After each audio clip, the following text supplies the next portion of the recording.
నమస్కారం. మనతో పాటు డాక్టర్ కృష్ణయ్య గారు ఉన్నారు. కృష్ణయ్య గారు ఇటీవలే బసవతారకం ఇండో అమెరికన్ క్యాన్సర్ ఆసుపత్రికి సీఈఓగా బాధ్యతలు తీసుకున్నారు. వారు మొదటి నుంచి కూడా సేవా దృక్పథం కలిగిన వారు, భాషా సాహిత్యాల పట్ల చాలా అనురాగం ఉన్నవారు. అటువంటి కృష్ణయ్య గారు ఈ బాధ్యతలు తీసుకున్న నేపథ్యంలో వారి నాయకత్వంలో ఈ సంస్థను ఏ విధంగా ముందుకు తీసుకెళ్తారు, అలాగే ప్రజలకు అందే సేవను ఏ విధంగా పెంపొందించే విధంగా తీసుకెళ్తారు, ఈ సంస్థకున్న ఖ్యాతిని ఏ విధంగా కాపాడుతారు, పెంచుతారు అనే విషయాలు తెలుసుకునే ప్రయత్నం చేద్దాం. సార్ నమస్కారం. సార్ నమస్కారం. ముందుగా మీకు అభినందనలు. నమస్కారం. మీరు ఆర్థోపెడిక్ సర్జన్గా చాలామందికి తెలుసు, ప్రముఖులు.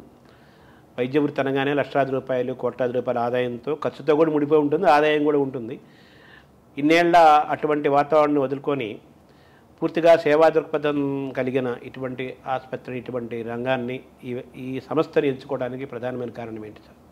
ముఖ్యమైన కారణం ఈ సంస్థ అని మొదటగా ఏర్పరిచినటువంటి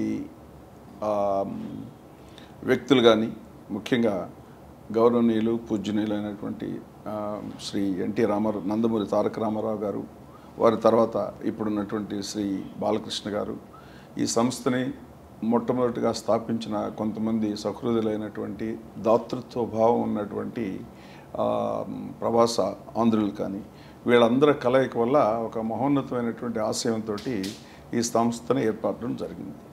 మొదట్లో చిన్న చిన్న ఇబ్బందులు ఉన్నా కూడా గత 24 సంవత్సరాల నుంచి కేవలం సేవ, ముఖ్యంగా క్యాన్సర్తో బాధపడుతున్నటువంటి అభాగ్యులైనటువంటి, ఆధునిక వైద్యాన్ని అందుకోలేనటువంటి అటువంటి రోగుల్ని ముఖ్యంగా వాళ్ళకి అండదండలుగా నిలిచి వాళ్ళకి ఎంతో సేవ చేస్తున్నటువంటి ఈ సంస్థను చూసి ఇక్కడ నాకు ఈ అవకాశం వచ్చినందుకు నేను ఒక అదృష్టంగా భావించి ఇందులో నేను జాయిన్ కావడం జరిగింది.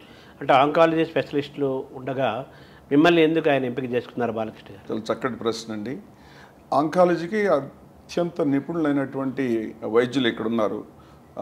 దేశంలోనే ఇది 2వ స్థానంలో, క్యాన్సర్ ట్రీట్మెంట్లో 2వ స్థానంలో ఉన్నటువంటి సంస్థ. దానికి కారణం ఒక అద్భుతమైనటువంటి ప్రతిభావంతులైనటువంటి వైద్య బృందం ఉంది. వైద్యంతో చక్కటి నర్సింగ్ సిబ్బంది, ఇతరత్ర సపోర్ట్ సర్వీసెస్ అన్నీ కూడా అద్భుతంగా ఉన్నాయి. దాంట్లో ఎటువంటి లోపం లేకుండా చాలా చక్కగా జరుగుతుంది. నేను ఇక్కడికి వచ్చింది క్యాన్సర్ రోగులకి ఆపరేషన్లు చేయడానికి, వైద్యం చేయడానికి కాదు.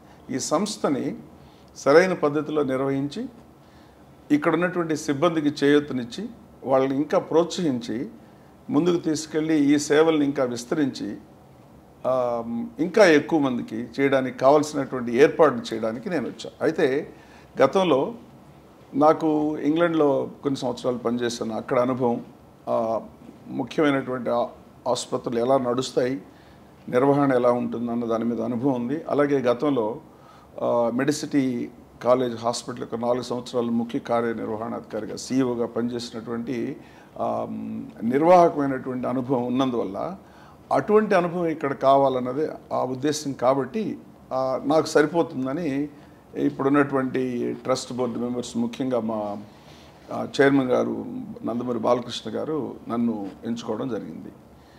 కాబట్టి అందులో నాకున్న అనుభవాన్ని ఇక్కడ పంచుకొని ఇక్కడ వీళ్ళందరికీ సహాయ సహకారాలు అందించి ముందుకు తీసుకెళ్లాలనేది ఇక్కడ ప్రధానమైనటువంటి ఉద్దేశం, అంశం. కాబట్టి అక్కడ సరిపోతుందని అనుకుంటున్నాను. మీ ఎదురుగా ఉన్న ఛాలెంజెస్ ఏమనిపిస్తున్నాయి సార్? చాలా ఉన్నాయండి. ముఖ్యమైన ఛాలెంజ్, ఇప్పుడు ఈ హాస్పిటల్ ఏర్పరిచిన దానికి ఉన్నటువంటి కెపాసిటీకి మించి ఇక్కడ వైద్యం జరుగుతుంది. ఇక్కడ 650 పడకల సౌకర్యం ఉంది. 120 పడకల నుంచి మొదలుపెట్టి అంచెలంచెలుగా ఎదిగి ఇప్పుడు 650 పడకల సామర్థ్యానికి చేరుకున్నారు. అలాగే దానికి కావలసినటువంటి పరికరాలని, అత్యంత ఆధునికమైనటువంటి పరికరాలని, ప్రపంచ స్థాయి పరికరాలను కూడా సమకూర్చుకున్నారు. ఇవి సరిపోవట్లేదు. ప్రతిరోజు రోగుల తాకిడి, ముఖ్యంగా తెలంగాణ నుంచి, ఆంధ్రప్రదేశ్ నుంచి విపరీతమైన ఒత్తిడి ఉంటుంది. చుట్టుపక్కల ఉన్న ఇతర రాష్ట్రాల నుంచి కూడా మాకు నిత్యం రోగులు రావడం ఇక్కడ జరుగుతుంది. వీళ్ళందరికీ సకాలంలో సరైన వైద్యం అందించడం అనేది ముఖ్యమైనటువంటి ఛాలెంజ్. రెండో ఛాలెంజ్ ఏంటంటే, మేము అత్యంత చౌకలో వైద్యం అందిస్తున్నాం. ఎవరు కూడా ఆరోగ్యశ్రీ లాంటి పేషెంట్స్, ముఖ్యంగా పెద్ద పెద్ద ఆసుపత్రుల్లో ఖరీదు అవుతుంది. ముఖ్యంగా ఆధునికమైనటువంటి క్యాన్సర్ చికిత్స చాలా ఖరీదుతో కూడుకున్నది. ఆ వైద్యాన్ని చేయడానికి అక్కడ వస్తువులు కానీ అక్కడ వీలు కాదని తిరస్కరించబడిన పేషెంట్లు కూడా మేము ఇంతవరకు ఎవరిని కూడా మేము వైద్యం చేయమని పంపించే పరిస్థితే రాలేదు. బెడ్స్ దొరకనప్పుడు తప్పనిసరి గత్యంతర పరిస్థితుల్లో అయితే తప్ప. కాబట్టి దానికి నిధులు అవసరం. అత్యంత ఖరీదైన వైద్యం, ముఖ్యంగా ఆరోగ్యశ్రీకి ఒక పరిమితమైనటువంటి మొత్తం మాత్రమే ప్రభుత్వం దాన్ని అలాట్ చేస్తుంది. కానీ వైద్యానికి పరిమితులు ఉండవు. అవసరాన్ని బట్టి ఒక్కోసారి ఎంతైనా ఖర్చుగా వస్తుంది. అది కూడా తప్పనిసరిగా భరించాల్సిందే. దీనికి కావాల్సినటువంటి దాతృత్వం ఉన్నటువంటి దాతల్ని ఎంచుకొని వారి దగ్గర నుంచి ఆ విరాళాలు సేకరించి వీళ్ళకి ఇవ్వాలనేది ముఖ్యమైన ఛాలెంజ్. అందుకని మీరు మా లోగో చూసినట్లయితే ఒకవైపు ఇచ్చే చెయ్యి, ఇంకొక వైపు పుచ్చుకునే చెయ్యి, స్వీకారం ఉపకారం. కాబట్టి వేరే వాళ్ళ దగ్గర నుంచి స్వీకరించి దాతల దగ్గర నుంచి పేదలకి అభాగ్యులకి ఉపకారం చేయాలనేది ఉద్దేశం. దానికి అది ముఖ్యమైన ఛాలెంజ్. సరైన పద్ధతిలో అన్ని గన సవ్యంగా వ్యవహరించి మనం ఎటువంటి లాభాపేక్ష లేకుండా చేస్తున్నాం కాబట్టి దానికి ఎటువంటి కొరత ఉండదని నా బలమైన విశ్వాసం. అంటే సిబ్బంది, ఒక నాణ్యమైన సిబ్బంది, అలాగే నాణ్యమైన వైద్యులు, అలాగే టెక్నికల్ సపోర్టు, ఇవన్నీ కూడా సమృద్ధిగా మనకు ఉన్నాయా, ఇంకా కావాల్సి వస్తుంది? మీరు ఆశ్చర్యపోవచ్చు. ఇక్కడ ఈ సంస్థలో ఉన్నటువంటి, ఈ హాస్పిటల్లో ఉన్నటువంటి సౌకర్యాలు ఫిజికల్గా పెద్దగా ఉండకపోవచ్చు, కానీ ఇక్కడ ఉన్నటువంటి పరికరాలు మెడికల్గా నిపుణులైన వైద్యులు, ప్రపంచ స్థాయి పరికరాలు ఉన్నాయి. కార్పొరేట్ హాస్పిటల్లో ఉన్న సౌకర్యాలకి ఏమాత్రం తీసిపోయి ఒక ఆకు ఎక్కువే ఉంది కానీ తక్కువ లేదు. కానీ చాలామంది పబ్లిక్ అది తెలియదు. ఎందుకంటే వైద్యులు అత్యుత్తమైనటువంటి వైద్య చికిత్సను అందించాలంటే వాళ్ళకి తప్పనిసరిగా ఇప్పుడున్నటువంటి అధునాతన పరికరాలు అవసరం. దానికి చాలామంది దాతలు ముందుకొచ్చి ఇవ్వడం జరిగింది. అలాగే సంస్థ ఆ విషయంలో ఎటువంటి తక్కువ చేయకుండా, లోపం లేకుండా అన్నీ సమకూర్చుకొని ఎప్పటికప్పుడు అత్యంత అధునాతనమైనటువంటి పరికరాలని ఎస్టాబ్లిష్మెంట్ తీసుకొని ముందుకెళ్తున్నారు. కాబట్టి ఇక్కడ జరిగే వైద్యం ప్రపంచ స్థాయి వైద్యం, దాంట్లో ఎటువంటి అనుమానం లేదు. అంటే క్యాన్సర్ వైద్యం అనగానే అత్యంత ఖరీదైందని చెప్తుంటారు కదా. అత్యంత ఖరీదైన వైద్యాన్ని అతి పేదలకి, మధ్యతరగతి వాళ్ళకి అందించడంలో మీకు చాలా ఛాలెంజెస్ ఉంటాయి కదా. అవునండి.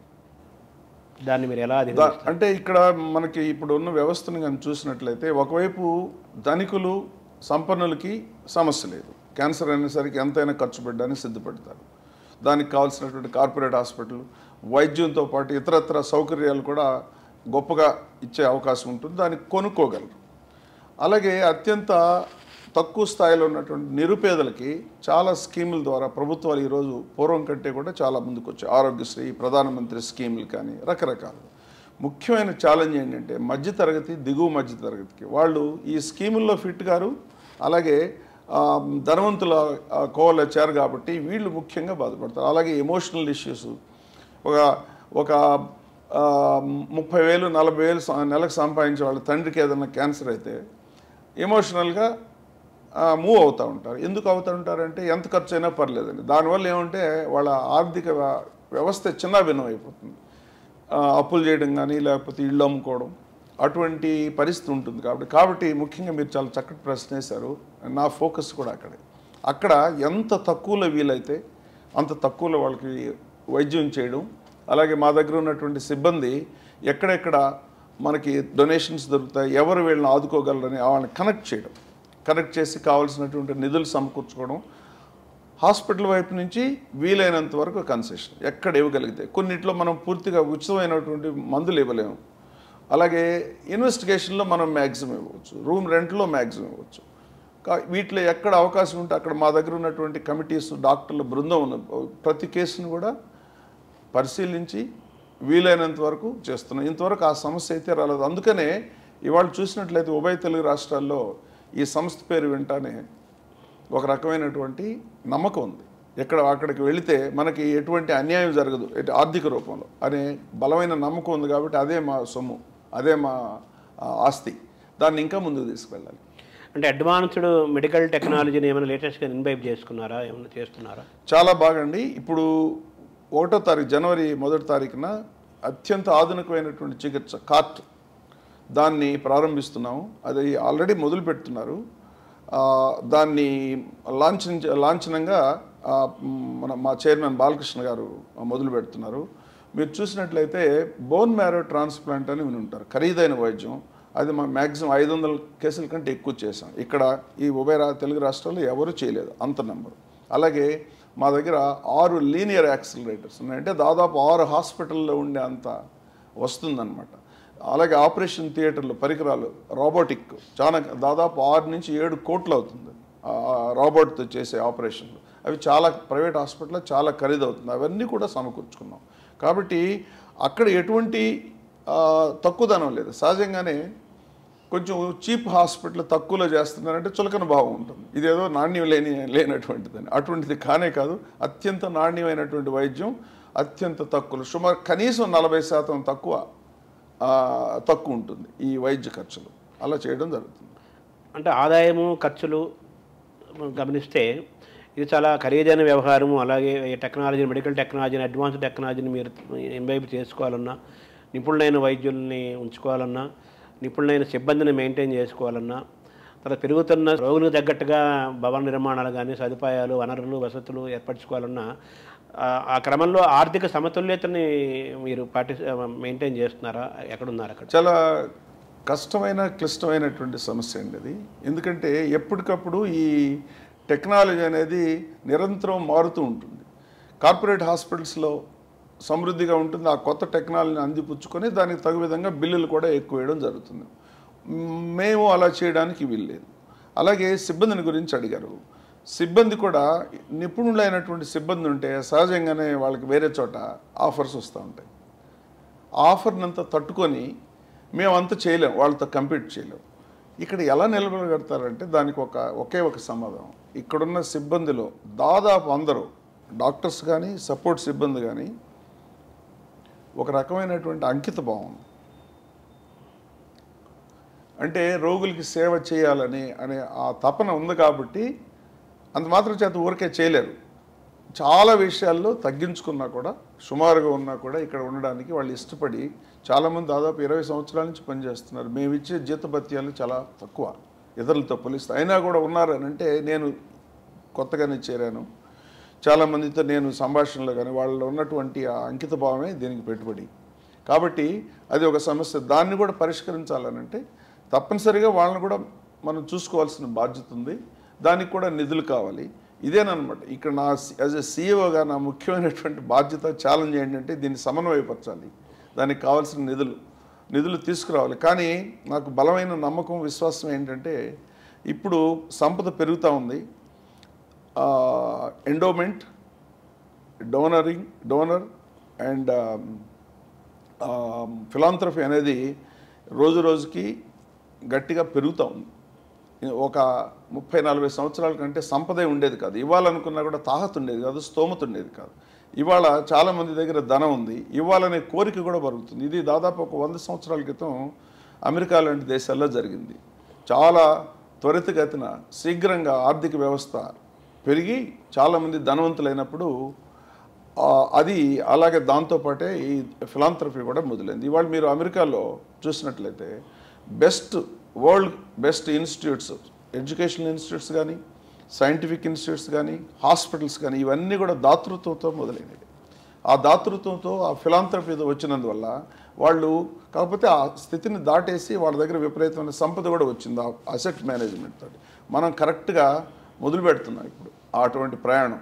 కాబట్టి దాన్ని మనం తీసుకోవచ్చు, దాన్ని ట్యాప్ చేయొచ్చు అని నాకు బలమైనటువంటి విశ్వాసం ఉంది. అలాగే ఈ సంస్థని విస్తరించి ఇంకా ముందుకు వెళ్ళాలంటే ఒకవైపు వైద్యంలో ఎప్పటికప్పుడు నూతన పోకళ్ళన్నీ అందిపుచ్చుకొని వెళ్ళడం, రెండోది పరిశోధన అనేది ముఖ్యమైన అంశం. ఒక ఇన్స్టిట్యూట్ అని అంటే హాస్పిటల్కి ఇన్స్టిట్యూట్కి తేడా ఏంటంటే పరిశోధన ముఖ్యమైన. ఎటువంటి పరిశోధన? ఈ ఆధునాతనంగా ఉన్నటువంటి ఈ విజ్ఞానాన్ని, ఈ టెక్నాలజీని అంతా అందిపుచ్చుకొని దాన్ని మన ప్రాంతీయంగా మనకున్న అవసరాలకు తగినట్టు మాడిఫై చేసుకొని, దాన్ని మార్పులు చేర్పులు చేసుకొని, ఇప్పుడు అమెరికాలో 1,60,00,000 వైద్యం మనం ఇక్కడ అందించలేం. దాన్ని ఎంత తక్కువలో అందించగలం మనకు అనుకూలంగా అనేది రీసెర్చ్.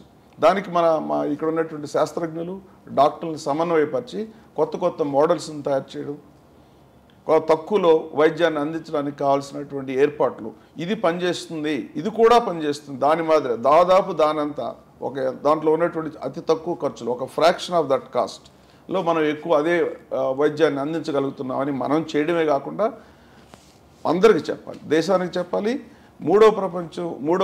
థర్డ్ వరల్డ్ ప్రపంచానికి కూడా చెప్పాల్సిన బాధ్యత మన మీద ఉంది. బసవతారకకి అటువంటి బాధ్యత ఉంది, కరెక్ట్గా ఆ పొజిషన్లో ఉంది కాబట్టి దాన్ని ముందుకు తీసుకెళ్లాలనేది కూడా నా అభిప్రాయం. అంటే విధుల కంటే విధులు ఎంత ముఖ్యమో నిధులు ఇంకా ఎక్కువ ముఖ్యంగా కనిపిస్తుంది కదా ఓవరాల్గా మీ సారాంశంలో.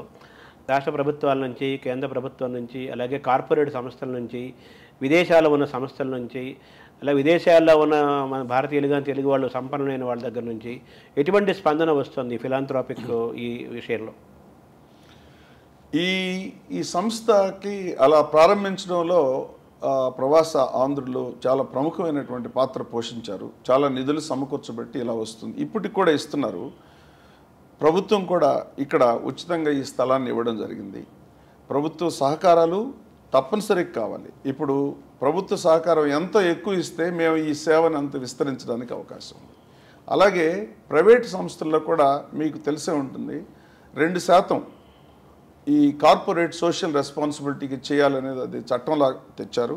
అందులో భాగంగా ఆ డబ్బుని ఇవ్వడానికి మేము మొదటి వరుసలో ఉంటాం. ఎందుకంటే ఇంతకు మించినటువంటి సేవాభావంతో ఉన్నటువంటి అవకాశం దొరకదు. కాకపోతే నా బాధ్యత ఏంటంటే దీన్ని కనెక్ట్ చేయాలి. ఇలా ఉందని తీసుకెళ్ళి దాన్ని ప్రజెంట్ చేయగలిగితే తప్పనిసరిగా నిధులకు లోపం లేకుండా వస్తుందని గట్టి నమ్మకం నాకుంది. దాన్ని తీసుకెళ్తాం. అలాగే సంస్థలే కాకుండా వ్యక్తులు కూడా మా దగ్గర ఇక్కడ వైద్యం చేయించుకున్న సంపన్నులు వాళ్ళు బిల్లులు కట్టడమే కాకుండా విరాళాలు రెగ్యులర్గా ఇస్తూనే ఉంటారు.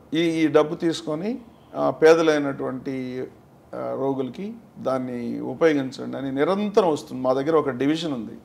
చాలాసార్లు మేము అడగనే, ఉదాహరణకి ఈ మధ్య కాలంలోనే స్టేట్ బ్యాంక్ ఆఫ్ ఇండియా దాదాపు 2.5 కోట్లు ఖరీదైనటువంటి ఒక బస్సు ఇచ్చారు. ఈ బస్సులో పరికరాలన్నీ సమర్చుకొని గ్రామీణ ప్రాంతానికి మా వైద్య బృందం అంతా వెళ్ళి అక్కడే వాళ్ళ దగ్గరికి మ్యామోగ్రఫీ, అల్ట్రాసౌండ్, ఎక్స్రే అన్నీ చేసి స్క్రీనింగ్ చేస్తున్నాం. దాదాపు ఇంతవరకు 2 లక్షల మందిని స్క్రీనింగ్ చేసాం. అది స్టేట్ బ్యాంక్ ఆఫ్ ఇండియా వాళ్ళ దాతృత్వంతో చేయడం జరిగింది. ఈ మధ్యన 2 రోజుల క్రితం నేను వచ్చిన తర్వాత ఎల్ఐసి ఆఫ్ ఇండియా వాళ్ళకంటూ వాళ్ళు ముందుకొచ్చి మాకు ఒక ఖరీదైనటువంటి ఆధునికమైనటువంటి పరికరం ఇవ్వడానికి ఇచ్చారన్నమాట. అంటే దాన్ని బట్టి మా గురించి మేము చెప్పుకోవాల్సిన అవసరం లేదు. చేస్తున్న సేవలు అనేవి అందరికీ విదితం కాబట్టి అలా తీసుకెళ్ళి దాన్ని కనెక్ట్ చేయగలిగితే తప్పనిసరిగా ఆ నిధులకు సంబంధించినటువంటి సమస్య పరిష్కారం అవుతుందని నాకు బలమైన నమ్మకం. ఈ క్యాన్సర్ అనేది రోజులు ప్రతి సంవత్సరం కూడా ప్రపంచవ్యాప్తంగా మన దేశంలో కూడా సంఖ్య విపరీతంగా పెరుగుతుంది, లక్షల్లోకి వెళ్ళిపోయింది. ఎక్కడో ఒక రికార్డు ప్రకారం దాదాపు ఏ టైంలో చూసినా దాదాపు 25 లక్షల మంది కనిపిస్తుంటారు. సంవత్సరానికి దాదాపు 7 లక్షల మంది పైగా క్యాన్సర్ బారిన పడుతున్నారు. ఈ ఆసుపత్రిలోనే లాస్ట్ ఇయర్ దాదాపు 75,000 మంది ఎంతమందికో వైద్యం జరిగినట్టుగా తెలుస్తుంది. ఈ వ్యాధి ఎంతగా ప్రబలుతోంది, ఎంతగా పెరుగుతోంది? చాలా చక్కటి ప్రశ్న అడిగారు. ఇప్పుడు మనం చూసినట్లయితే 1950లో సగటు మనిషి జీవితకాలం 38 సంవత్సరాలు, 36 సంవత్సరాలు పురుషులు, 38 సంవత్సరాలు స్త్రీలు. ఈ 50-70 సంవత్సరాల్లో జీవితకాలం 68-69 సంవత్సరాలు వచ్చింది. అంటే దాదాపు రెట్టింపు. కాబట్టి ఇవాళ మన సమాజంలో వృద్ధుల సంఖ్య పెరుగుతుంది. క్యాన్సర్ అనేది చాలా సులభంగా సింపుల్గా చెప్పాలంటే వయసు పెరిగే కొద్దీ క్యాన్సరు వచ్చే అవకాశం పెరుగుతూ ఉంటుంది. అది ఒక ముఖ్య కారణం. రెండో కారణం జీవనపు అలవాట్లు, తర్వాత లైఫ్ స్టైల్ మారింది ఇంతకుముందు కంటే. మూడోది, ఇంతకుముందు గుర్తించలేకుండా అలా వెళ్ళిపోయారు, ఇప్పుడు గుర్తిస్తున్నారు ప్రారంభ దశలో. ప్రతి ఒక్క క్యాన్సర్ రోగి కూడా మన అకౌంట్స్లోకి, మన రిజిస్టర్లోకి వస్తున్నారు. పూర్వం ఏదో అలా చనిపోయారండి, ఎందుకు చనిపోయారో తెలిసేది కాదు. కాబట్టి క్యాన్సర్ యాజ్ సచ్ పర్సంటేజ్ పెరిగింది, దానికి కారణం ఇతర కారణాలు కూడా ముఖ్యం. ఇవాళ క్యాన్సర్ రోగులు ఎక్కువ ఉండడానికి కారణం విన్నారా? ముఖ్యంగా వయసు, రెండోది detection, every patient gets detected. Third, డెఫినెట్గా లైఫ్ స్టైల్లో మార్పు వచ్చింది, జీవన శైలిలో. తర్వాత తీసుకునే ఆహారం కానీ, తర్వాత సరైన, అలాగే ఆల్కహాలు, పొగ తాగడం, తీసుకునేటువంటి వ్యాయామం సరిగా లేకపోవడం, చాలా మల్టిపుల్ రీజన్స్ ఇలా క్యాన్సర్ పెరగడానికి. అంటే గతంలో కంటే ఇప్పుడు పెరగడానికి కారణంలో మీరు అన్నట్టుగా జీవనశైలి మారటం, కాలుష్యం, తర్వాత పొల్యూషన్, ఇవి కూడా ముఖ్యమైన పాత్ర పోషిస్తాయి. జీవనశైలి మారటంతో పాటు లైఫ్ స్టైల్ డిసీజెస్ అంటున్నారు కదా, అందులో క్యాన్సర్ కూడా వచ్చేస్తుందని చెప్పాలి. ఇప్పుడు మెడికల్ అవేర్నెస్ పెరగటం వల్ల కూడా సంఖ్య మనకి ఎక్కువ బయటపడుతుంది అంటారా? తప్పకుండా. మెడికల్ అవేర్నెస్ అంటే ఇప్పుడు అర్లీగా డిటెక్ట్ చేయడం. పూర్వం అసలు క్యాన్సర్ డిటెక్షనే లేదు, క్యాన్సర్ చాలా పోయేవారు. ఇప్పుడు ప్రివెన్షన్ స్కీమ్స్ అనేవి అందులో మా సంస్థ యొక్క ఉద్దేశాల్లో ఈ ప్రివెంటివ్ స్కీమ్స్, స్క్రీనింగ్ అనేది అందులో భాగమేనమాట. అంటే మామూలుగా 40 సంవత్సరాలు దాటిన తర్వాత ప్యాప్స్మియర్ అంటారు, గర్భాశయ క్యాన్సరు రాకముందు వస్తుంది అని తెలుసుకునే ముందే, వస్తుంది అనే దానికి ముందే మనం తెలుసుకోవడం. అలాగే బ్రెస్ట్, రొమ్ము క్యాన్సర్ విషయంలో కూడా చాలా త్వరితగతిన ముందే కనుక కనుక్కున్నట్లయితే దానికి వైద్యం అత్యంత ప్రతిఫలంగా ఉంటుంది. పూర్తిగా నివారణ చేయడానికి, పూర్తిగా క్యూర్ చేయడానికి అవకాశం ఉంటుంది. అలా కాకుండా అడ్వాన్స్డ్ స్టేజ్లో డిటెక్ట్ చేస్తే కేవలం ఏదో ప్యాలియేటివ్ అంటే ఆడికాడికి అదుపు చేయడం, ఒక 3 ఏళ్ళుగా 5 ఏళ్ళు జీవితాన్ని పొడిగించడానికి తప్ప ఉపయోగపడదు. కాబట్టి ఈ ఎర్లీ డిటెక్షన్ కోసం స్క్రీనింగ్ క్యాంప్స్ కూడా నా ఉద్దేశంలో మేము ఎంచుకున్న అంశంలో ఆ రీసెర్చ్లో అది కూడా ముఖ్యమైన అంశం. ఉదాహరణకి ఒక 30 సంవత్సరాలు దాటిన తర్వాత స్త్రీ తనకు తానుగా తన బ్రెస్ట్ విషయంలో ఎలా ఎగ్జామిన్ చేసుకోవాలి, ఎప్పుడు డాక్టర్ దగ్గరికి వెళ్ళాలి, ఎప్పుడు ఏదైనా ఇదేదో సమస్య ఉందని డాక్టర్ల దృష్టికి తీసుకురావాలి, అటువంటి చాలా చిన్న చిన్న విషయాలు వాళ్ళకి అర్థమయ్యే భాషలో చెప్పాల్సిన బాధ్యత కూడా మా మీద ఉంది. నా ఉద్దేశంలో రీసెర్చ్ అంటే అదే. కానీ మామూలుగా ఈ క్యాన్సర్ పరిశీలిస్తే ముదిరిన తర్వాతనే ఎక్కువ మందికి బయటపడుతుంది అనేది ప్రధానంగా వినపడే మాట. దాని నుంచి ఎలా అధిగమించాలి, అవగాహన ఎలా కల్పించాలి? అవగాహన కార్యక్రమాలు చేయాలండి ఎర్లీ డిటెక్షన్కి. దానికి all over the world established screening programmes ఉన్నాయి. ఏ వయసు తర్వాత ఎవరెవరు ఎప్పుడు ఏ టెస్టులు చేయించుకోవాలి ముందుగా కనుక్కోవడానికి అనేది ఒకటి. రెండోది ఒక రకమైన క్యాన్సర్ అంటేనే మానసికంగా కృంగిపోవడం, కొంతమంది అసలు హాస్పిటల్కి కూడా వెళ్ళకపోవడం. ఇప్పుడు బసవతారక హాస్పిటల్కి వచ్చారు అని అంటే అదేదో ట్యాబులాగా క్యాన్సర్ వచ్చింది అనేది. క్యాన్సర్ వచ్చిన తర్వాత హాస్పిటల్కి వెళ్ళడం తప్పే ఉంది, దానికి వైద్యం ఆశించడం అది కూడా ఒక కారణం. అందువల్ల అలా వదిలేసి ముద్ర పెట్టేసి దాన్ని వైద్యం చేయలేనటువంటి అడ్వాన్స్డ్ స్టేజ్కి వెళ్ళి ఇబ్బందులు పాలవుతుంటారు. ఇవాళ అలా భావించాల్సిన అవసరం లేదు. క్యాన్సర్ అనేది ఒక ట్యాబులా అటువంటి భావన ఉంది, దాన్ని పూర్తిగా మార్చుకోవాలి. క్యాన్సర్ స్క్రీనింగ్ ప్రోగ్రామ్స్ తప్పనిసరిగా మేము కూడా మా వెబ్సైట్లో త్వరలో ఏ స్క్రీనింగ్ ప్రోగ్రాంలు ఎవరెవరు చేయించుకోవాలి, ఎలా చేయించుకోవాలి అనే దాని మీద కూడా విస్తృతమైనటువంటి ప్రచారం చేయాలని మేము దాని గురించి ఆలోచిస్తున్నాం. త్వరలోనే సులభమైనటువంటి మార్గాల్లో ఆ కార్యక్రమాలను కూడా ప్రచారం చేయడం ఒక వైద్యంలో ఒక భాగం. ప్రివెన్షన్ అనేది వైద్యంలో ఒక భాగం. ప్రతి నవంబర్ 7 కూడా జాతీయ క్యాన్సర్ దినోత్సవంగా ప్రభుత్వం జరుపుతోంది కదా. ఇందులో భాగంగా అందులో మన బసవతారకం ఆసుపత్రి యొక్క పాత్ర మీరు ఏం పోషిస్తున్నారు అవగాహన దిశగా? ప్రతిసారి ఇప్పుడు ఈ క్యాన్సర్ సర్వైవర్స్ వీళ్ళని తీసుకొని వచ్చి అవగాహన కార్యక్రమాలను ఏర్పరుస్తామండి. అలాగే ధైర్యాన్ని సమకూర్చడం, తర్వాత వాళ్ళకి కావాల్సినటువంటి ఎమోషనల్ సపోర్టు, కౌన్సిలింగ్ మా దగ్గర ప్రత్యేకంగా తర్ఫీదు పొందినటువంటి బృందాలందరూ దానికి ఉన్నాయి. వీళ్ళు ఏం చేస్తారంటే వాళ్ళందరినీ సమన్వయపరిచి క్యాన్సర్ డిటెక్ట్ చేసిన వెంటనే ట్రీట్మెంట్ కంటే కూడా ఎమోషనల్గా కొలాప్స్ అవుతారు. వాళ్ళందరికీ కావాల్సినటువంటి సపోర్ట్ ఇవ్వడం, వాళ్ళని ఓదార్చడం, అలాగే సెలబ్రిటీస్ వచ్చి వాళ్ళని చేయడం, క్యాన్సర్ అవేర్నెస్ ప్రోగ్రామ్స్ క్రియేట్ చేయడం అనేది దాంట్లో కార్యక్రమాలు ప్రతిసారి తీసుకుంటుంటాం. ప్రతిసారి కూడా ఒక నూతనమైనటువంటి అంశాన్ని తీసుకొని దానికి సంబంధించినటువంటి సమాచారాన్ని అందరికి చేరవేయడానికి మా వంతు కృషి చేస్తాం. అంటే చాలామంది క్యాన్సర్ను జయించిన సెలబ్రిటీస్ కూడా చాలామంది ఉన్నారు, వ్యక్తులు కూడా ఉన్నారు కదా. వారి ద్వారా ఏమన్నా ప్రజలకి మళ్ళీ ఒక ధైర్యాన్ని ఆలోచన కలిగించే ప్రయత్నం? తప్పకుండానండి. అది చాలా చక్కగా పనిచేస్తుంది. సెలబ్రిటీస్ వచ్చి మామూలు వ్యక్తులు చెప్పిన దానికంటే కూడా సెలబ్రిటీస్ ద్వారా వచ్చినట్లయితే దాని ఇంపాక్ట్, ప్రభావం చాలా ఎక్కువగా ఉంటుంది. అందులో కూడా ఒక భాగం. చాలామంది కూడా ఉదారంగా ముందుకొచ్చి నాకు క్యాన్సర్ వచ్చిందని అందరికీ తెలుస్తుంది అనేటువంటి ఆ భయం లేకుండా, సంకోచం లేకుండా ఇతరులకి హెల్ప్ చేయడం కోసం చేస్తూ ఉంటారు. అది నిరంతరం ఆ కార్యక్రమాలు చేయడం కూడా మాకు ముఖ్యమైనటువంటి అంశం. అంటే భవిష్యత్తులో ఇంకా క్యాన్సర్ రోగుల సంఖ్య ఇంకా ఎన్నో రెట్లు పెరిగే అవకాశం ఉందని కూడా హెచ్చరికలు చేస్తున్నారు వైద్యులు, ఇలాంటి శాస్త్రవేత్తలు. ఆ పరిస్థితి రాకుండా మనం అధిగమించాలంటే ప్రజలు ఏం చేయాలి?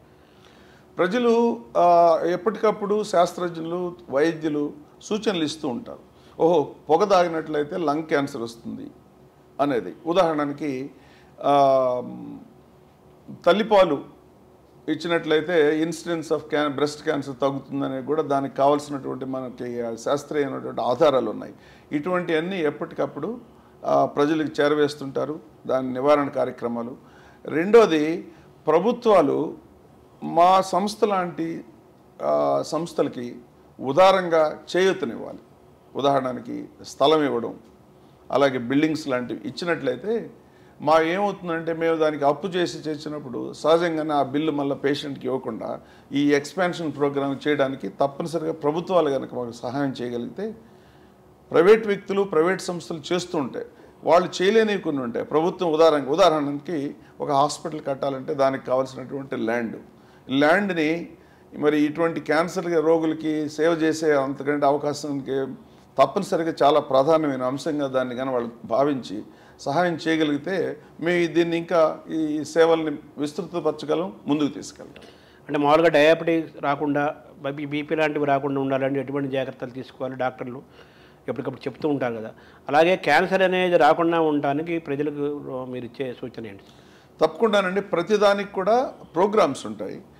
ఇందాక చెప్పినట్టు స్మోకింగ్ అనేది ప్రపంచవ్యాప్తంగా ఒకప్పుడు ఒక 30 సంవత్సరాల క్రితం 30-40% స్మోకర్స్ ఉండేవాళ్ళు. అగ్రెసివ్ క్యాంపెయిన్ చేశారు డాక్టర్స్, ముఖ్యంగా లాబియింగ్ చేశారు, ప్రభుత్వాల మీద ఒత్తిడి తెచ్చి చాలా చోట్ల స్మోకింగ్ బ్యాన్ చేయించారు పబ్లిక్ ప్లేస్లన్నింటిలో. ఇలా చేసినందువల్ల బ్రిటన్లో ఒకప్పుడు రెండో ప్రపంచ యుద్ధం తర్వాత దాదాపు 45-50% స్మోకర్స్ ఉండేవాళ్ళు. ఎప్పుడైతే స్మోకింగ్ వల్ల, పొగ త్రాగడం వల్ల క్యాన్సర్ వస్తుందని నిర్ధారణ అయిన తర్వాత దాన్ని బలంగా ప్రచారం ద్వారా కానీ ప్రభుత్వమే దాన్ని ఒక ప్రాధాన్యమైన అంశంగా తీసుకొని చేసినందువల్ల తగ్గింది. అలాగే ఆల్కహాల్ వివరాలకి వెళ్ళాలంటే ప్రతిదానికి కూడా కొన్ని కారణాలు ఉంటాయి. అవన్నీ కూడా ఏ కారణాలు, ఎలా లైఫ్ స్టైల్ని, జీవన శైలిని ఎలా మార్చుకోవాలి, ఎటువంటి ఆహారాలని అవాయిడ్ చేయాలి, తర్వాత ప్రకృతి సిద్ధంగా ఉండేటువంటి ఆ వనరులన్నీ ఉపయోగించుకోవడం, ఆ పూర్వకాలం నాటి ముఖ్యంగా ఆయుర్వేదంలో ఉన్నట్టు చెప్పబడినటువంటి దానికి చాలా శాస్త్రీయత ఉంది.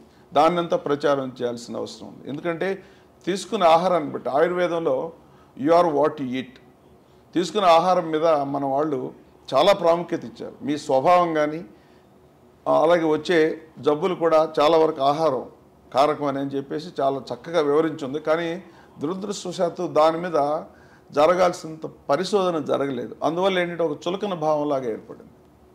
కాబట్టి నాకు వ్యక్తిగతంగా దాని మీద సైంటిఫిక్గా చాలా ఇంట్రెస్ట్, దాంట్లో చాలా సత్యాలు ఉన్నాయని నా అభిప్రాయం వ్యక్తిగతంగా. అంటే ఇప్పుడు ఈ టెక్నికల్ కొలాబరేషన్ లాగానే ఈ సైంటిఫిక్ కొలాబరేషన్ జరగాలి కదా. అంటే హోమియోపతిలో ది బెస్ట్ ఏంటి, అలాగే అలోపతిలో ది బెస్ట్ ఏంటి, ఆయుర్వేదిక్లో ది బెస్ట్ ఏంటి అని ది బెస్ట్ అంతా ఒక చోట తీసుకొచ్చి ఒక అలా ప్రయాణం చేస్తే మంచి వైద్యము మంచి జరుగుతుంది చేయాలంటే అది ప్రభుత్వాలు సమన్వయపరచాలి. కానీ ఈ ఇటీవల వచ్చిన ప్రభుత్వాలు ఈ ఆయుష్ దాని మీద ఇంత ముందు కంటే కూడా చాలా ప్రోత్సహించారు. కాకపోతే మీరు చెప్పినట్లు అందులో ఇంకా ఇప్పుడున్న అడ్వాన్స్డ్ నాలెడ్జ్ని దాన్ని ముందుకు ఇంకా బాగా తీసుకెళ్తే మంచిదన్న అభిప్రాయం. సమన్వయపరచడం ఒకటే కాకుండా దాంట్లో ఉన్న మంచినంతా కూడా తగు రీతిలో ఇక్కడ అప్లై చేయాలి. దానికి సైంటిఫిక్ ఎవాల్యుయేషన్ జరగాలి. ఊరికే అలా చెప్పేస్తే కుదరదు.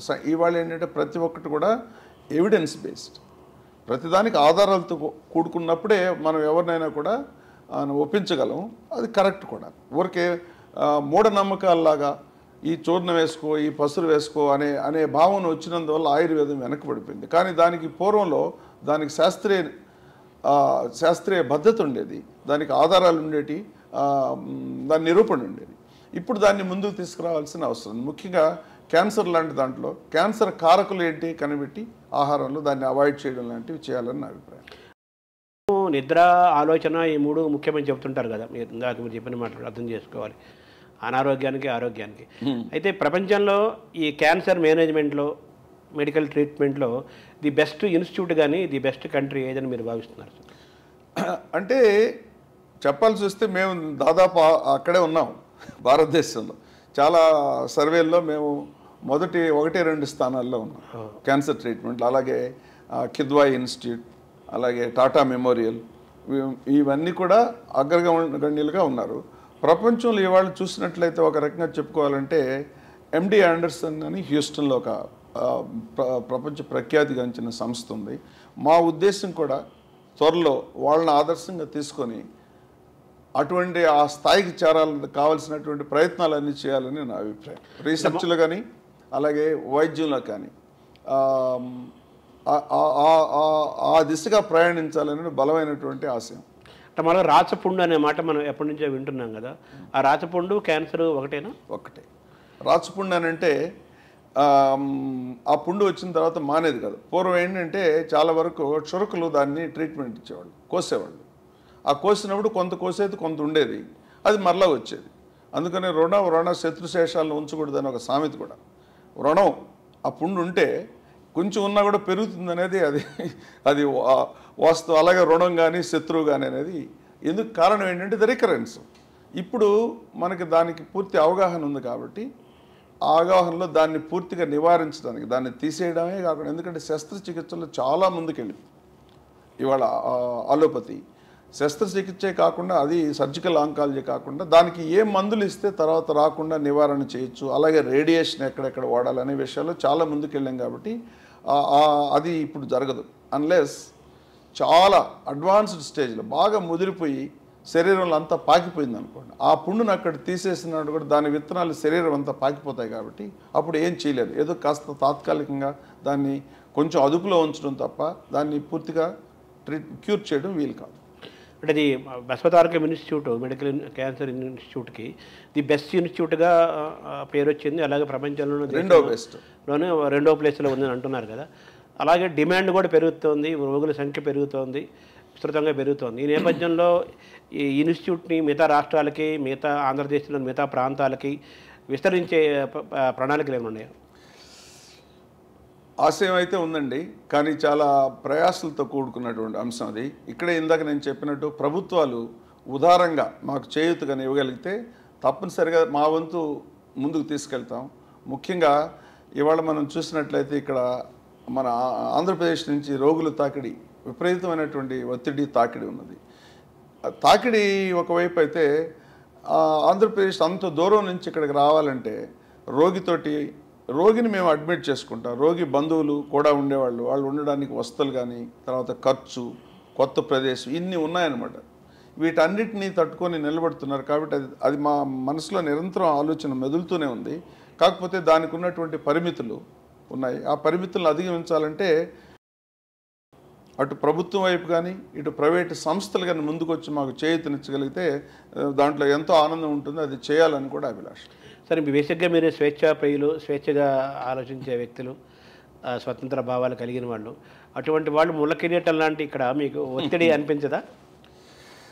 ఒత్తిళ్ళు, ఛాలెంజెస్ ఉంటాయండి. ఏదైనా ఒక మంచి కార్యక్రమం చేయాలనుకున్నప్పుడు, బలమైన సంకల్పం ఉన్నప్పుడు ఒత్తిళ్ళు ఉంటాయి. ఒత్తిళ్ళని అధిగమించే ధైర్యం కూడా ఉంటుంది. ఒత్తిళ్ళు లేకుండా ఎలా ఉంటుంది? ఒత్తిళ్ళు తప్పనిసరిగా ఉంటాయి, ఛాలెంజెస్ ఉంటాయి. బలమైనటువంటి సంకల్పంతో ఎప్పటికప్పుడు ఒత్తిడిని అధిగమించుకుంటూ, ఇబ్బందులు వచ్చినా కూడా భరిస్తూ ముందుకు వెళ్ళాలని నా అభిప్రాయం. అంటే మీ మానసిక ప్రకృతికి ఇది కొంచెం దగ్గరగా మరి ఇమ్మడగలరా? ఎలా మిమ్మల్ని మీరు ఎలా అధిగమిస్తారు? మంచి ప్రశ్న అడిగారు. నా యాటిట్యూడ్కి అది కష్టం. ఎందుకంటే ఇంతవరకు నేను చాలా స్వేచ్ఛగా ప్రైవేట్ ప్రాక్టీస్లో నా అభీష్టం మేరకే నేను చేశాను. ఎవరికి కూడా నేను రిపోర్ట్ చేసింది లేదు. అది స్వతంత్రంగా ఉన్నాను. ఎందుకంటే ఇంగ్లాండ్లో ఎంబీబీఎస్ అయిన తర్వాత ఎంసీహెచ్, ఎఫ్ఆర్సీఎస్ ఇవన్నీ చేసి అక్కడ అధునాతనమైనటువంటి పద్ధతులన్నీ నేర్చుకొని ఇక్కడికి వచ్చి దాదాపు 30 సంవత్సరాల క్రితం ఇండియాకి వచ్చేసాను. నాకు ఏమీ లేకపోయినా కూడా, నాకు ఇక్కడ ఎటువంటి సపోర్ట్ లేకపోయినా మాతృదేశానికి తిరిగి రావాలన్న బలమైన కోరికతోటి విజయవాడలో నాగార్జున హాస్పిటల్ అని ఒక హాస్పిటల్ పెట్టి అక్కడ మొదలుపెట్టాము. కాబట్టి ఆ స్వతంత్ర భావాలకి మాకు మా చైర్మన్ గారు కానీ, మా ట్రస్ట్ బోర్డు కానీ నాకు ఎంతో సహకారం ఇస్తున్నారు. ఈ సహకారం, ఈ ప్రోత్సాహం ఇలాగే ఉంటుంది అని ఆశిస్తున్నాను. తప్పనిసరిగా నన్ను ప్రోత్సహిస్తారు భుజం తట్టి అనే నమ్మకం గట్టిగా ఉంది. అటువంటిది నాకు ఎటువంటి అనుమానాలు లేవు. అంటే మీకు ఒకరికి ఇచ్చే చెయ్యే కానీ ఒకరిని అడిగే వాతావరణం మీకు లేదు కదా ఇప్పటిదాకా. ఇప్పుడు మీకోసం కాకపోయినా సంస్థ కోసం మీరు ఆ బాధ్యత కూడా చేపట్టాల్సి వస్తుంది కదా. దీన్ని మీరు ఎలా సైకలాజికల్గా అధిగమిస్తారు? శర్మ గారు చాలా మంచి ప్రశ్న వేశారు, లోపల తవ్వేస్తున్నారు. తప్పనిసరిగా చెప్తాను. ఇందాక చెప్పినట్టు ఒక బలమైన సంకల్పంతో మంచి కార్యక్రమం చేయాలనుకున్నప్పుడు ఇబ్బందులు తప్పవు. ఇబ్బందుల కోసమని మనం పారిపోతే ఎవరు కూడా సాధించలేరు. ఆ ఇబ్బందులు భరించే శక్తిని మనోధైర్యాన్ని భగవంతుడు ఇవ్వాలని కోరుకుంటున్నాను. ప్రస్తుతానికి ఉందని, ఎందుకంటే బలమైన పట్టుదల ఉంది, బలీయమైనటువంటి సంకల్పం ఉంది కాబట్టి దాన్ని ఇంకా ఎప్పుడన్నా కొంచెం బలహీనమైన క్షణాల్లో ఏదైనా ఆలోచన వచ్చినా కూడా దాన్ని సరి చేసుకొని ముందుకే వెళ్తానని గట్టి నమ్ముకుంది. అంటే మీ చేతిలో మీరు వైద్యులుగా అందరికీ తెలుసు, కానీ మీరు కొన్ని వందల వేల పద్యాలు మీకు ధారణలో ఉంటాయని, పద్యాన్ని చాలా ఇష్టపడతారని, మీరు ఆ పద్యం దగ్గర ఎక్కువ సేద తీరుతారని నాలాంటి వాళ్ళకి తెలుసు. సో ఇక్కడ మళ్ళీ మీకు పద్యం ఒక ఔషధంలా ఉపయోగపడుతుందని అనుకోవచ్చా? చాలా పరిశోధన చేసి వచ్చారు. Background check. తెలుగు భాష అంటే నాకు ప్రాణం అండి. అందులో ముఖ్యంగా ప్రాచీన సాహిత్యం, పద్య సాహిత్యం అంటే నాకు చాలా ఇష్టం. దాన్ని మీరు చేస్తున్న దాంతో పోలిస్తే నేను కేవలం ఒక అభిమానిని మాత్రమే. మీరు మీ పూర్వీకులు కంట్రిబ్యూట్ చేసిన దానికి ఎప్పుడు అవి తలుచుకుంటేనే నాకు మనసులో పులకించిపోతాను. చదువుతూ ఉంటాను, మీలాంటి వాళ్ళ సభలకి ప్రత్యక్షంగా కానీ పరోక్షంగా చూస్తూ ఉంటాను. నాకు సరస్వతి కటాక్షం వల్ల మీలాంటి వాళ్ళు చెప్పింది అర్థం చేసుకునే శక్తి కొంతవరకు వచ్చింది. పూర్తిగా కూడా అర్థం కాదు, కాకపోతే ఆ బాటలో ప్రయాణించడానికి కావాల్సినటువంటి ఎక్విప్మెంట్ వరకే దొరికింది. ఎందుకంటే మీరు అన్నట్టు నాకు ఎప్పుడైనా కొంచెం స్ట్రెస్ఫుల్గా ఉన్నా, తర్వాత ఏదన్నా మనసు బాగాలేనప్పుడు నాకు అక్కడ సాంత్వన దొరుకుతుంది. తెలుగు పద్యాలు చదివితే, రిపీట్ వల్లి వేసుకుంటే, దాంట్లో భాగంగానే భాగవతంలో చాలా పద్యాలు తెలియకుండానే 1-2 సార్లు చదివిన వెంటనే నాకు తెలియకుండానే గుర్తొచ్చాయి. ఎందుకనంటే దాంట్లో ఏకాగ్రత ఉంటే అర్థం చేసుకుంటే సులభంగా వస్తుంది. అంతేగాని ఎక్కువ మెమరీ ఉండి కదా, నా మెమరీ చాలా తక్కువ. మనుషులు గుర్తుపట్టడం, పేర్లు గుర్తుపట్టడం చాలా ప్రతిరోజు సమస్యలు ఎదుర్కొంటున్నాను. కానీ తెలుగు పద్యం వచ్చేసరికి క్లిష్టమైన భాష, క్లిష్టమైన పదాలు కూడా అలా లయబద్ధంగా వస్తే నాకే ఆశ్చర్యంగా అనిపిస్తుంది. ముఖ్యంగా భాగవతం అనేది నాకు అత్యంత ప్రీతిపాత్రమైనటువంటి పురాణం. అందులో చాలా పద్యాలు చదువుకుని మననం చేసుకుంటుంటాను. కొంతమంది మిత్రులకి చెప్తూ ఉంటాను. ఎందుకంటే చెట్లు లేని దేశంలో ఆముదం చెట్టు కూడా మహావృక్షం అన్నట్టు మామూలుగా డాక్టర్లలో ఇది చాలా తక్కువ, ఈ భాష మీద అవగాహన, పరిజ్ఞానం. సో ఎక్కడైనా కూర్చున్నప్పుడు 1-2 పద్యాలు చెప్తే వాళ్ళు అభిమానించడం తప్ప, నాకు ప్రత్యేకంగా చాలామంది గొప్ప వాళ్ళతో పోలిస్తే నాకు తెలిసింది చాలా అతి తక్కువ. డాక్టర్లో చూస్తున్నప్పుడు ఓహో ఈ డాక్టర్ గారి, కృష్ణయ్య గారికి కొంచెం పద్యాలు వచ్చు అని. అంతేగాని మీలాంటి వాళ్ళు సరసన కూర్చుని నేను మరుగుజ్జును మాత్రమే. అంటే పద్యం అనేది తెలుగువాడి ఆస్తి, అవధానం తెలుగువాడి సంతకం అంటారు. సో మీరు సేద తీరడానికి, మిమ్మల్ని మోటివేట్ చేసుకోవడానికి, ఏదైనా క్లిష్టమైన పరిస్థితుల్లో మిమ్మల్ని కామప్ చేసుకోవడానికి, మనోధైర్యాన్ని ఇవ్వడానికి, మానసికంగా ముందుకు నడిపించడానికి ఈ పద్యంలో చెప్పిన భావాలు, భాగవతం ఇటువంటివి కూడా మీకు ఒక ఔషధంలాగా ఉపయోగపడతాయని మీరు ఆ విశ్వాసంతో మీరున్నారు. అయితే బాలకృష్ణ గారికి కూడా పద్యాలు చాలా వచ్చు, ఆయనకి చాలా శ్లోకాలు వచ్చు. ఇక్కడ మీ ఇద్దరికి మళ్ళీ ఒక పద్య స్నేహం ఏర్పడే వారు అదే ఆదరిస్తారని ఇంతవరకు, అంటే ఈ 2-3 రోజుల్లో అటువంటి సందర్భం రాలేదు. మీరు అన్నట్టు ఈ పద్యం సాంత్వన ఇవ్వడమే కాకుండా మీరు దాంట్లో నిగూఢమైనటువంటి భావాన్ని కనుక అర్థం చేసుకోగలిగితే మీకు ఒక మార్గాన్ని కూడా చూపిస్తుంది. ముఖ్యంగా ఇటువంటి సంస్థలో మీరు ఇందాక అడిగారు కదా, ఏమని అడిగారంటే మరి ఈ ఛాలెంజెస్ ఇవన్నీ ఎట్లా అధిగమిస్తారంటే, దాంట్లో కనుక మనం చదివి దాన్ని అర్థం చేసుకున్నటువంటి, దాంట్లో తత్వాన్ని కానీ అర్థం చేసుకుంటే మార్గం ఆటోమేటిక్గా కనిపిస్తుంది. సమస్య వచ్చినప్పుడు దాన్ని అధిగమించడానికి కావాల్సినటువంటి శక్తిని కూడా ఇస్తుంది, బలమైన ఆ సంకల్పాన్ని చేకూరుస్తుంది. కాబట్టి అదొక ముఖ్యమైన ప్రధాన అంశం. నేను చదువుకున్న పుస్తకాలు కానీ దాంట్లో నాకు నేర్చుకున్నటువంటి నిగూఢమైనటువంటి భావం కానీ నాకు దీన్ని ఈ ప్రయాణం సాగించడానికి ఉపయోగపడుతుంది. పోతే మా చైర్మన్ అయినటువంటి బాలకృష్ణ గారు తెలుసు, వారికి చాలా కంఠోపాఠం, తెలుగు భాష అంటే వారికి చాలా మమకారం. ఇప్పటికి ఒకసారి కలిసి 2 సార్లు కలిశాను. 2 సార్లు కలిసినప్పుడు ఆ సందర్భం రాలేదు, ఎందుకంటే వారిని కలిసింది నన్ను ఇంటర్వ్యూ చేశారు. దీనికి నేను సీఈఓగా అర్హున్నా కాదా, కావాల్సినటువంటి లక్షణాలు, శక్తి సామర్థ్యాలు ఉన్నాయా లేదని ఆ భావంతో చూశారు. భవిష్యత్తులో ఎటువంటి సందర్భం వస్తే తప్పనిసరిగా దాన్ని కూడా ఎంజాయ్ చేస్తాం. నేను ఆయనకు కూడా పద్యాలు శ్లోకాలు మీరు అన్నట్టుగా చాలా వచ్చు. ఆయనకి పద్యాలు చదివేవాళ్ళు ఎవరైనా ఉంటే ఆయనకు సమయం అసలు తెలియకుండా గడిపేసే స్వభావం కూడా ఆయనలో ఉంది, చాలా బలంగా ఉంది. ఎందుకంటే ఆయనకు నాకు కొంతమంది ఉమ్మడి స్నేహితులు చాలామంది ఉన్నారు, వాళ్ళ ద్వారా కూడా నేను తెలుసుకున్న అంశం అనమాట. ఇక అలా ఉంచితే ఈ ఇన్స్టిట్యూట్ని ఏదైనా ఇంకో పెద్ద ఇంటర్నేషనల్ వాటితో ఏదైనా కొలాబరేషన్ చేయడం కానీ ఏదైనా ఎంఓయూలు చేసుకోవడం కానీ ఏమైనా జరుగుతుందా? ఆల్రెడీ ఉన్నాయండి. ఇప్పుడు మీరు చూసినట్లయితే అమెరికాలో ఉన్న గొప్ప క్యాన్సర్ నిపుణులు నోరి దత్తాత్రేయ గారు మా బోర్డులో ఉన్నారు. వాళ్ళు మాకు మార్గదర్శనం చేశారు. అప్పటి నుంచి బోర్డులో మాకు కావాల్సినటువంటి సూచనలు సలహాలు ఇస్తూ ఉంటారు.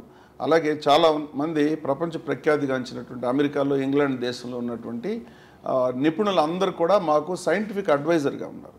అలాగే పెద్ద పెద్ద హాస్పిటల్స్తో మాకు అనుబంధం ఉంది, మాకు టైఅప్ ఉంది. దాన్ని బాగా ముందుకు తీసుకెళ్ళి అక్కడ ఉన్నటువంటి విజ్ఞానాన్ని, ఇక్కడ మనకు వాల్యూమ్స్ ఉన్నాయి, ఎక్కువ రోగులు ఉన్నారు, వీటిని సమన్వయం చేసి ఎప్పటికప్పుడు ఇక్కడ ఉన్న డాక్టర్లకి అక్కడ డాక్టర్లకి సమన్వయం ఏర్పరిచి ఈ నాలెడ్జ్ ఎక్స్చేంజ్ అనేది చేయాలనేది కూడా నా ముఖ్యమైనటువంటి అంశం. నేను చేయబోయే పనుల్లో దీన్ని ముందుకు తీసుకెళ్ళి ప్రపంచ స్థాయి సంస్థగా తీసుకెళ్లాలనే ఒక బలమైనటువంటి కోరిక ఉంది. అంటే పెద్ద పెద్ద విశ్వవిద్యాలయాలు వాటితో ఈ సంబంధించిన సబ్జెక్టులో ఏమైనా ఎంఓఏలను కుదుర్చుకుంటారు? ఎంఓఏలు ఆల్రెడీ ఉన్నాయండి. ఓకే, అది పూర్తి వివరాలు అయితే ఈ స్టేజ్లో నాకు తెలియదు. ఎందుకంటే నా ప్రీడిసెసర్స్ ఇవాళ ఈ సంస్థ ఇలా ఉందనుకుంటే ఇంతకుముందు పనిచేసిన వాళ్ళందరూ కృషి, డాక్టర్లు, ముఖ్య ప్రభాకర్ రావు గారు నా ముందున్నారు, వారు ఎంతో కంట్రిబ్యూట్ చేశారు. అంతకుముందు ఆర్పి సింగ్ ఉన్నారు, తర్వాత డాక్టర్ కోడెల శివప్రసాద్ గారు ఉన్నారు, కాకలి సుబ్బారావు గారు ఉన్నారు. వీళ్ళు ఈ సంస్థకి ముందు భాగా నుండి నడిపించి ఇవాళ ఇంత స్థితికి తీసుకొచ్చారు. చాలా వరకు నా పని కూడా కొంచెం సులువు చేశారు. ఎందుకంటే ఇట్స్ ఆల్రెడీ రన్నింగ్ షిప్, దీన్ని ముందుకు తీసుకెళ్ళడమే, ఇది స్ట్రక్ అయింది కాదు. కాబట్టి తప్పనిసరిగా నేను ఈ సంస్థ కూడా వాళ్ళకి ఎంతో రుణపడి ఉన్నారు. కాబట్టి ఆల్రెడీ చేస్తున్నారు అటువంటివి. దాన్ని ఇంకా ముందుకు తీసుకెళ్ళి ఇంకొక ఐ విల్ స్ట్రెంగ్తన్ ఇట్. అంటే పరిశోధనలు అవగాహనలు పెంచే దిశగా ఇంకా ముందుకెళ్తారా మీరు? చాలా ముఖ్యమైన అంశం అండి. ఒక ఇన్స్టిట్యూట్గా కావాలంటే పరిశోధనలు అనేవి చాలా ముఖ్యం. వైద్యం చాలా చోట్ల చేస్తూ ఉంటారు. ఆ వైద్యాన్ని అత్యంత ఆధునికంగా చేయడం, కొత్త కొత్త నూతన విధానాలను ఆవిష్కరించడం, కనిపెట్టడం, లేదు ఈ ప్రత్యేకమైన వైద్యం అనేది పనిచేయదు అనేది కూడా పరిశోధనే. ఒక నమ్మకంతో ఏదో చేస్తూ ఉంటాం, ఇది కరెక్ట్ కాదు. మీరు ఉదాహరణకి కరోనా టైంలో చూసినట్లయితే చాలా మందులు విపరీతంగా ఇచ్చి తర్వాత ఇవి పనిచేయమని చెప్పి, అది కూడా పరిశోధనలో భాగమే. అది పరిశోధనలో భాగం. కొత్త కొత్త విషయాలు కనుక్కోవడం ఎంత ముఖ్యమో కొన్ని ఇప్పుడు మనం చేసే పద్ధతులు పనిచేయమని చెప్పడం కూడా పరిశోధనలో ముఖ్యం. అలాగే ఇక్కడ చేస్తున్నటువంటి ఆపరేషన్లు విధానాలు చాలా బాగున్నాయని చెప్పి నలుగురికి తెలియజెప్పడం, పబ్లిషింగ్ జర్నల్స్లో, ఇంటర్నేషనల్ జర్నల్స్లో ఇక్కడ చాలా అత్యధిక సంఖ్యలో ఇక్కడ ఉన్నటువంటి నాలెడ్జ్ని ఇంటర్నేషనల్ జర్నల్లో పబ్లిష్ చేసి ప్రపంచంలో ఈ రంగంలో ఉన్న అందరికి కూడా ఆ విజ్ఞానాన్ని అందేటట్టు చూడండి. ఈ ఇన్స్టిట్యూట్ వైద్యంలో ఏ స్థాయిలో ఉంది, పరిశోధనలో ఏ స్థాయిలో ఉంది? వైద్యంలో చాలా చాలా టాప్ స్టేజ్లో ఉన్నాం. మీకు ఇందాక చెప్పినట్టు కొన్ని సంస్థల్లో నెంబర్ 2 కింద కూడా కొన్ని ఆర్గనైజేషన్స్ అసిస్ట్ చేసి, అంటే దేశంలోనా ప్రపంచంలో? దేశంలో. కానీ వైద్య పరిశోధనలో మాత్రం ఇంకా చేయాల్సిన కృషి చాలా ఉంది, చాలా ఉంది. అయితే ఇక్కడ పరిశోధనలు చేయడానికి ఇక్కడ మాకు మీరు అడిగారు, నేను చెప్పాను, ఇక్కడ పేషెంట్స్ ఆ ఒత్తిడి తట్టుకోవడానికే మాకు సమయం సరిపోవట్లేదు. అలాగే దానికి పరిశోధనకు కావాల్సినటువంటి ఎస్టాబ్లిష్మెంట్ ఖర్చు కానీ తర్వాత కావాల్సిన స్పేస్ కానీ ప్రస్తుతానికి మాకు కష్టంగా ఉంది. అందువల్ల పరిశోధన అనేది కొంచెం బ్యాక్ సీట్ ప్రాధాన్యంగా ఇవ్వలేకపోయారు. కారణం ఏంటంటే రోజు వచ్చే రోగుల్ని చూడడమే ప్రాధాన్యాంశం. దానికి ప్రభుత్వాలు సహకరించినట్లయితే తప్పనిసరిగా దాన్ని ఇదే స్థాయిలో తీసుకెళ్ళగలం. అంటే ప్రస్తుతం ఈ ప్లేస్ కానీ ఇది కానీ మీకు వస్తున్న వైద్యుల సంఖ్యకి దీనికి సరిపోవట్లేదని అనుకోవాలా? ఇంకా కావాల్సి వస్తుందంట? ఇంకా కావాల్సి వస్తుంది. దానికి ప్రభుత్వానికి మేము విన్నపాలు చాలాసార్లు చేసాం. అలాగే ఇప్పటికి కూడా తెలంగాణ ప్రభుత్వం విన్నపం చేసి వారు కనుక దయతో సహకరించినట్లయితే తప్పనిసరిగా దీన్ని ముందుకు తీసుకెళ్తాం. Thank you sir. నమస్కారం.